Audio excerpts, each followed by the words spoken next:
everyone. In today's lesson, we are going to discuss on how to calculate the percentage yield.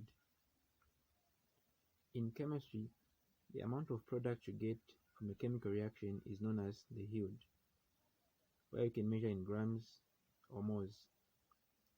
To be more precise, we can use the term experimental yield to describe the amount we actually get when we carry out a reaction. And also, calculated yield, this is the yield we expect to get based on our calculations.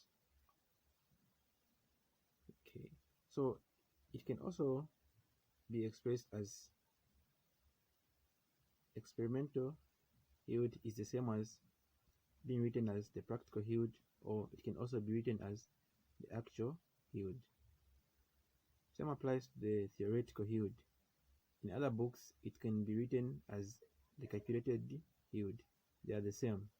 Don't get confused. Okay, so this is the formula we use when calculating the percentage yield.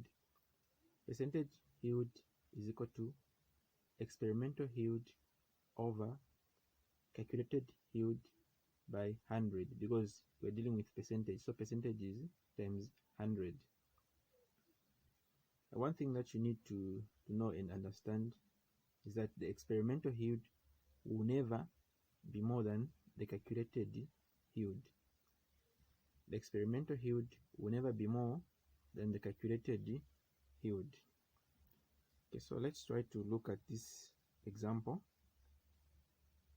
Okay, calculate the percentage yield for the reaction given, where experimental yield is 50 grams. So the experimental yield is 50 grams.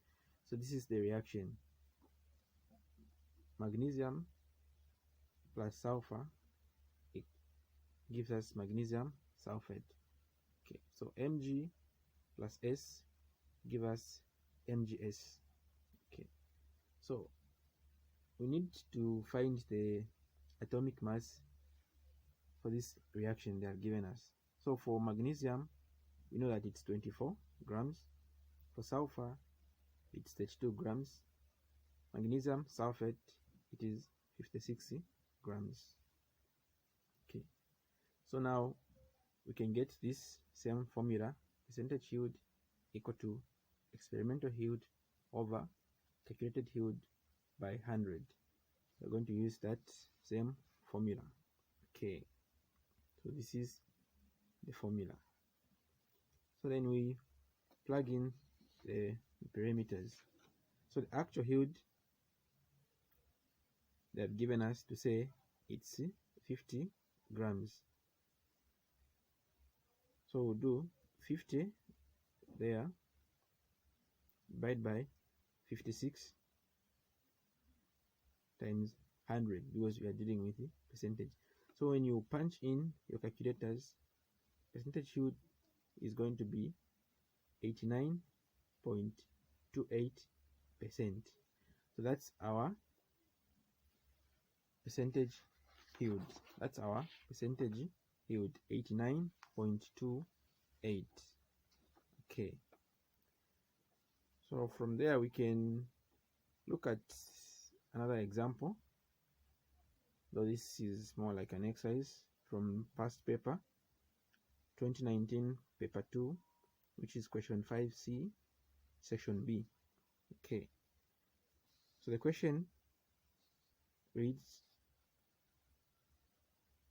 1080 grams of magnesium sulfate was obtained at the end of the reaction. Calculate the percentage yield. Okay, so that's our equation there.